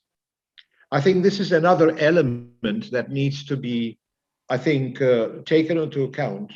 And the the Secretary General, the United Nations organization, has to see to it that Turkish Cypriot equality is respected, not only in word, but also in deeds, by its own actions and by the Greek Cypriot actions. It can try to influence the Greek Cypriot side to act in this direction. So I think the leveling of the playing field can come in the form of the unfair, inhuman restrictions on the imposed on Turkish Cypriots, and also respect for Turkish Cypriot equality on the ground in Cyprus. Now, the other thing that the United Nations can do, Secretary General can do, is, since we have failed to reach agreement on the process and on the goal of the set objectives so far, because Turkish Cypriots are saying that for several reasons, in a two-party partnership, two-party political partner, dyadic partnership, the fact that one side has so much economic power and so much political power behind it would not yield, would not be feasible for the establishment of a partnership settlement, and would not be sustainable because of the overwhelming power of one side. If this is the case, we have to think of formulas that would overcome this limitation that we have in Cyprus. Therefore, it is necessary to be able to think outside the box that we have been trapped in for so many years. And the Secretary General has taken an initiative with the 5+1 informal meeting. By calling it informal, he has allowed for the two sides to explore other ideas. I think what the Secretary General can do is to continue with this understanding of facilitating out-of-the-box thinking that would facilitate a cooperative relationship, a institutionalized cooperative relationship between the two sides, by trying to sort of think on what basis this could be built, rather than the previous basis that we have been discussing so far. And the Turkish Cypriot side has made an offer in this direction and has said that it is prepared to sit down to establish a working relationship, cooperative relationship with the Greek Cypriot side, we're on the basis of the sovereign equality of the two sides. I think this does provide for an opening and for a possibility to continue with the process forward, because it is, as I said, a principle of equilibrium and a principle of a level playing field for the two sides to start operating from, because the Greek Cypriot side, as we have just heard from Andréas, is saying that the Republic of Cyprus is the sovereign country. It makes the decisions on hydrocarbons, and then we make the decisions and we give the Turkish Cypriots own share. But this is not the basis on which we can build the future of Cyprus. The two sides are sovereign equals. They are the equal constituents of the Republic of Cyprus in 1960, and we have to carry that principle to today if we are going to establish a new working relationship between the two sides. So all I can say is, yes, there are things that the Secretary General can do. Good question by Andréas, by Ahmet, as to what can be done. I mean, what I can think of is those two. Of course, to facilitate this, I think that a new envoy by the Secretary General needs to allow for this flexibility for the new envoy. If he is going to stick by the Security Council resolutions again, we will be in the same, if you like, infertile box that we have been trapped in for so many years. So we have to think, as I said, we have to introduce new thinking. And that is why the Turkish Cypriot side has proposed the appointment of a personal envoy without the backlog of Security Council restrictions on him or on her, to be able to explore what can be done in the new context, in the new dimension, in the new conditions that prevail in Cyprus, as to how we may be able to move forward. So that's for that one. On the subject of Ergün Bey, last 2 minutes for Pınar Hoca's question. Yeah, 2 minutes for Pınar Hoca's question. I agree with her assessment. I think fossil fuels are on the way out. And if we want to use the opportunity in the Eastern Mediterranean for the exploitation of fossil fuels and move to green fuels in the short term, which is absolutely necessary, and it's mandatory by the European Union that this is done in the European Union context, I think probably the best formula to exploit the current resources and benefit from that wealth before the expiration date in 2030 for continuing with fossil fuels, the best formula is to reach an agreement with the, if you like, inclusion of the Turkish Cypriots in the process to export the resources that Israel and we can have together in Cyprus via a pipeline to Turkey. The current pipeline offer or proposal of the Greek Cypriots to carry this in the pipeline to Greece and to Italy, I don't think is feasible, and it does not provide us with the time required for that. So a transition for green fuels is absolutely necessary. In the short term, we can benefit from this resource by exporting it to Turkey via pipeline. I think is a better option. But for other options, there are three that are possibly that can be done to deal with the hydrocarbons issue. Is one is to stop completely on unilateral action until a settlement of the Cyprus issue, to work together on the hydrocarbons issue, on exploration and exploitation, Turkish Cypriots and Greek Cypriots together, jointly operating in the north and in the south. That would be a step forward for addressing the Cyprus issue as well. Or if these two are not possible, each side will continue, unfortunately, on its own, in its own activities. I'll stop here and thank you very much. Thank you very much. Thank you both to Andréas Bey and Ergün Bey for being with us today. I think this was a great exchange of opinion, and I'm sure that our followers and those who are going to watch this video in the future is going to benefit a lot from it. I'm going to stop here. The next session will be beginning at 2:15 Istanbul time, and it will be about maritime disputes in the Eastern Mediterranean. Thank you for all watching us.